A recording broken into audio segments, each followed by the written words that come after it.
सभी छोटे बड़े श्रोताओं को सुनीता भटनागर का प्यार भरा नमस्कार। ऑडियो स्टोरीज के हमारे चैनल कहानी जगत में आप सभी का स्वागत है। हिंदी कहानियों की श्रृंखला में आइए आज सुनते हैं विवेक मिश्र जी द्वारा रचित कहानी ऐ गंगा तुम बहती हो क्यों। गंगा पीछे रह गई थी, वाराणसी का स्टेशन भी। एक यात्रा तो पूरी हुई, लेकिन दूसरी अजीब सा शोर है, अजीब सी सनसनी। गंगा का नतोदर प्रवाह जैसे प्रत्यंचा है और ट्रेन एक छूटा हुआ तीर।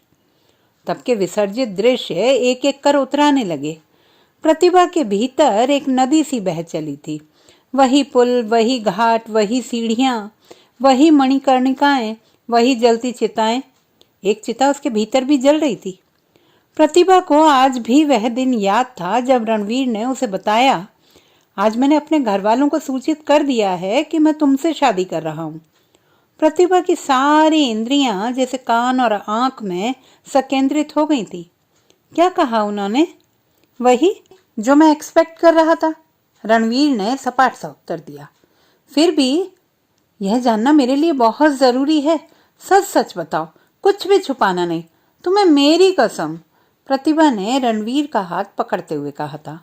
ठीक है बाबा, सुनो। पहले पूछा, लड़की कौन है? जब मैंने उन्हें बताया कि मेरी कुलीग है तो और सवाल दागे गए। जाति, वर्ण, कुल, गोत्र। मैंने भी बता दिया कि तुम विजातीय हो। विजातीय ही नहीं, एक दलित परिवार से हो। उन्हें तो जैसे सांप सूंघ गया। उनकी आने वाली कई पीढ़ियों की मोक्ष प्राप्ति संकट में पड़ गई। ठाकुर परिवार का इतिहास, उसकी विरासत। उफ, इस परिवार में ऐसा पहली बार हुआ है कि उनके कुल के किसी लड़के ने अपनी जाति से बाहर की किसी लड़की से शादी करने की बात सोची है, एक विजातीय से, वह भी शूद्र। रणवीर को तुरंत बनारस बुला लिया गया था। वहां उनके साथ क्या हुआ प्रतिभा नहीं जानती थी। उन्होंने वापस आकर प्रतिभा को बस इतना ही बताया था कि उनके चाचा और बड़े भाइयों का कहना है कि लड़की अगर बामन या बनिया होती तो सोच भी सकते थे, पर शूद्र यह तो हो ही नहीं सकता। पर रणवीर अपने निर्णय पर अड़े रहे और प्रतिभा के साथ अपने विवाह की तारीख निश्चित कर उन्होंने अपने घर सूचना भेज दी। विवाह कानपुर में एक आर्य समाज मंदिर में कुछ मित्रों और प्रतिभा के रिश्तेदारों की उपस्थिति में संपन्न हुआ था। रणवीर के घर से कोई भी नहीं आया था। पर उस दिन जब वे मंदिर से निकल ही रहे थे कि रणवीर के पिता हृदयनाथ सिंह मंदिर पहुंच गए थे। प्रतिभा ने उन्हें पहली बार देखा था। उन्हें वहां देखकर उसका मन कई आशंकाओं से भर गया था, पर क्षण भर में ही उनके सरल व्यक्तित्व और वात्सल्य भरी मुस्कान ने उसकी सारी आशंकाओं को दूर कर दिया। रणवीर और प्रतिभा ने जब आगे बढ़कर उनका आशीर्वाद लिया तो उन्होंने दोनों को गले लगा लिया। वह बनारस हिंदू विश्वविद्यालय में समाजशास्त्र के प्रोफेसर थे। रणवीर ने प्रतिभा को बताया था कि उसके परिवार में एक वही हैं जिन्होंने बदलते समय में पुरानी मान्यताओं को तोड़कर नए मूल्यों को अंगीकार किया था, वरना उसके परिवार में बाकी सभी लोग आज भी सदियों पुराने खूंटे से बंधे सड़ी गली मान्यताओं की जुगाली कर रहे थे। उन्होंने उस दिन चलते हुए प्रतिभा रणवीर से बस में इतना ही कहा था, बहुत कठिन राह चुनी है तुम दोनों ने, पर एक दूसरे का साथ देने के अपने संकल्प को कभी डिगने मत देना। अभी मैं चलता हूँ, तुम्हारी माँ को समझाऊंगा। उनके मानते ही मैं तुम्हें पत्र लिखूंगा। तुम दोनों घर आना। रणवीर के पिता हृदयनाथ सिंह से हुई इस छोटी सी मुलाकात से प्रतिभा को अपनी शादी पूर्ण लगने लगी थी। उसके बाद 4 साल बीत गए, ना तो रणवीर के परिवार वाले माने और न ही रणवीर के पिता का अपने बेटे और बहू को घर बुलाने के लिए कोई पत्र ही आया। हालांकि इस बीच जब उनके बेटे आशीष का जन्म हुआ तो प्रतिभा का रणवीर के परिवार वालों से मिलने का बहुत मन था। यह अपने बेटे को उसकी जड़ों से जोड़ने की एक नैसर्गिक इच्छा थी या कुछ और, वह नहीं जानती थी। पर उसने एक बार बनारस चलकर रणवीर से अपने भाइयों, चाचाओं और माँ से मिलकर उन्हें मनाने की बात की थी, जिस पर रणवीर ने यही कहा था, वे नहीं समझेंगे, वे नहीं बदलेंगे। तुम उन लोगों का मनोविज्ञान नहीं समझती, वे हमारी तरह नहीं सोचते। हम कुछ भी कर लें वे नहीं मानेंगे। उस समय प्रतिभा रणवीर की बात सुनकर चुप हो गई थी, पर वह उसके जवाब से संतुष्ट नहीं थी। इन वर्षों में प्रतिभा के मन में कई प्रश्न डूबते उतराते रहे, परंतु जब एक दिन अचानक ही रणवीर को उसके मित्र ने आकर सूचना दी कि उसके पिता का हृदय गति रुकने से देहांत हो गया है तथा यह सूचना उसे फोन पर उसके ही घर वालों ने दी है और यह भी कहा है कि यदि रणवीर चाहे तो अपने पिता के अंतिम संस्कार में शामिल हो सकता है, तब रणवीर के मना करने पर भी प्रतिभा ने उसके साथ जाने का निश्चय कर लिया था। उसके सामने रणवीर के पिता की मुस्कान तैर रही थी। उसे लग रहा था मानो वह कह रहे हों कि तुम चिंता मत करना, मैं तुम्हें घर बुलाने के लिए पत्र जरूर लिखूंगा। रणवीर के लाख समझाने पर भी प्रतिभा नहीं मानी। रणवीर और प्रतिभा अपने बेटे आशीष के साथ रात में ही बनारस के लिए रवाना हो गए थे।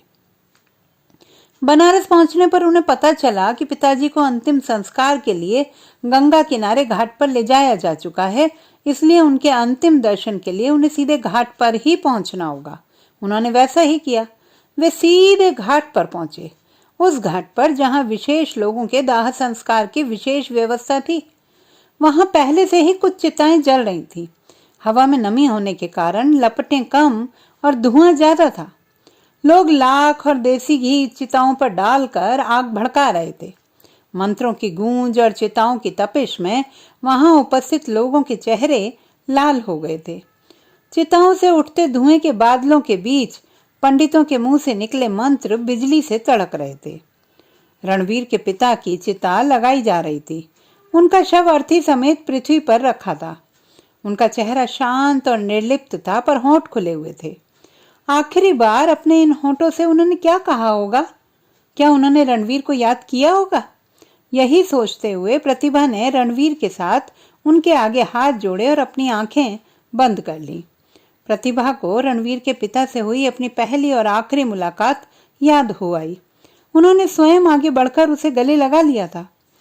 रणवीर के बड़े भाई पिंडदान कर रहे थे। प्रतिभा को लग रहा था जैसे उनके वहां पहुंचने पर मंत्रोच्चार और तेज हो गया था, पर इस सब की ओर ध्यान न देते हुए वह एक टक रणवीर के पिता को ही देख रही थी। वह रणवीर की ही तरह लंबी चौड़ी कद काठी के आदमी थे। अनायास ही प्रतिभा का ध्यान उनके लिए बनाई जा रही चिता पर गया। उसकी लंबाई उनके कद से बहुत कम थी। उसे वह चिता बहुत छोटी लग रही थी। प्रतिभा के लिए यह सब बिल्कुल नया और अपरिचित था। वह दुख और कौतूहल से भरी हुई थी। फिर भी उसका मन एक व्यर्थ जान पड़ते प्रश्न से उलझ रहा था। बार बार उसे यही लग रहा था कि इतनी छोटी चिता पर इतने बड़े व्यक्ति के शव को कैसे लिटाया जा सकेगा। तभी पंडितों ने मंत्रोच्चार रोक दिया। रणवीर के बड़े भाई ने कुछ लोगों की सहायता से शव को चिता पर लिटा दिया। उनके पैर घुटनों से मुड़े हुए थे, चिता से बाहर लटक रहे थे। उनके शरीर को धीरे धीरे लकड़ियों से ढका जाने लगा। चिता को अग्नि दे दी गई, पर पैर वे अब भी बाहर लटक रहे थे। प्रतिभा ने रणवीर से कुछ पूछना चाहा, पर उसके बहते आंसुओं को देखकर उसने खुद को जब्त कर लिया। चिता की आग पकड़ते ही चिता से बाहर लटकते पैरों की त्वचा का रंग बदलने लगा। वे पहले पीले, फिर भूरे और धीरे धीरे काले होने लगे।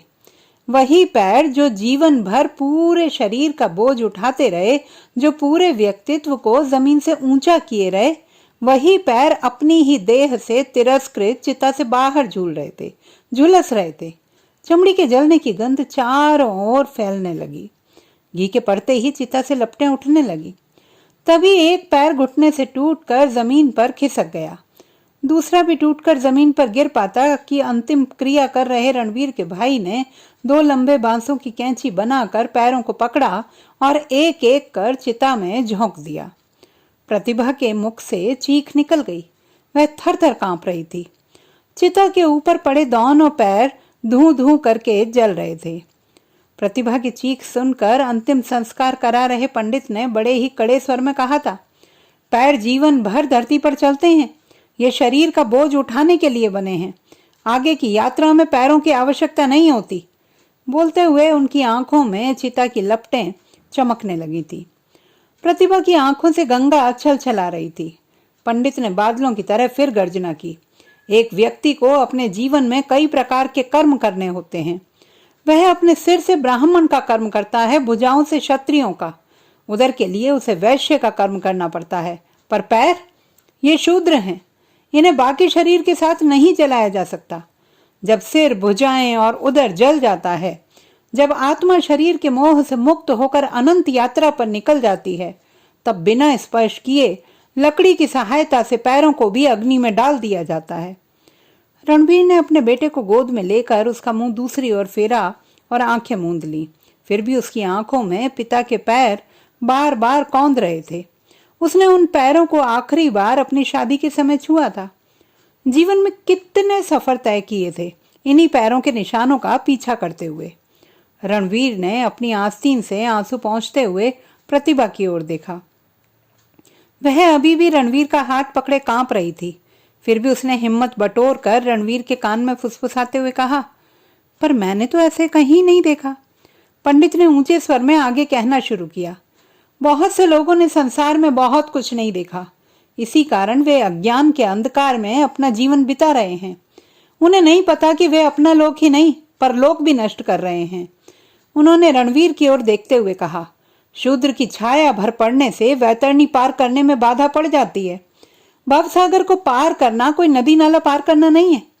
उसे पार करने के लिए कोई पुल, कोई गाड़ी, कोई साधन नहीं है सिवाय अपने धर्म पालन के, सारे कर्मकांड पूरे करने के और अंतिम संस्कार।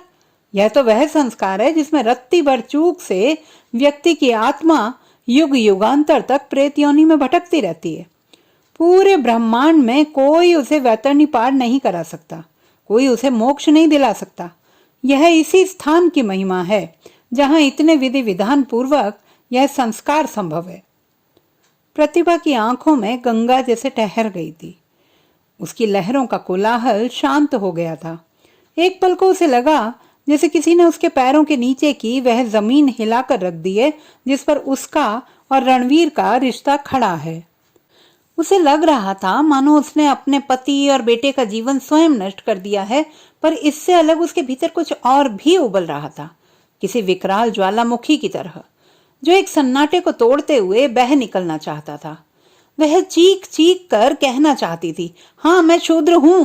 शूद्र माने पैर, सभ्यताओं के पैर, जिन पर चलकर पहुंची हैं वे यहां तक। वह अपने हाथों से पानी उलीच कर धो डालना चाहती थी एक एक घाट को। वह पछीट पछीट कर धोना चाहती थी संस्कृतियों और संस्कारों पर पड़ी धूल पर, जैसे वह जड़ हो गई थी। घाट पर सदियों से जलती चिताओं की राख धीरे धीरे आसमान से गिरकर सबके चेहरों पर बैठती जा रही थी। लोगों के मुंह काले हो रहे थे। प्रतिभा चारों ओर फैले काले धुएं और चमड़े की गंध के बीच स्वर्ग में खुलने वाले किसी दरवाजे की तलाश कर रही थी, पर उसकी आंखें उस धुंध में कोई रोशनी नहीं खोज पा रही थी।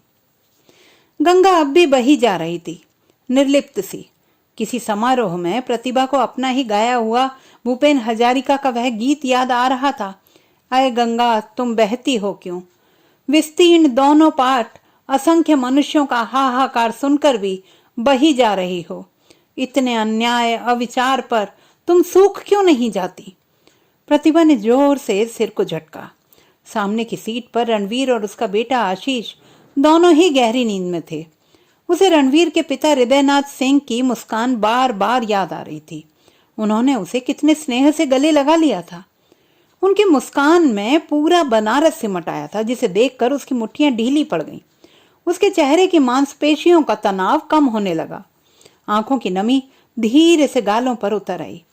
वह हल्की ठंड का मौसम था और अपराह्न की बेला चमकीली धूप में उसके सामने प्रतिपल फैलता हुआ परिदृश्य था, गतिमान, स्पष्ट और जीवंत।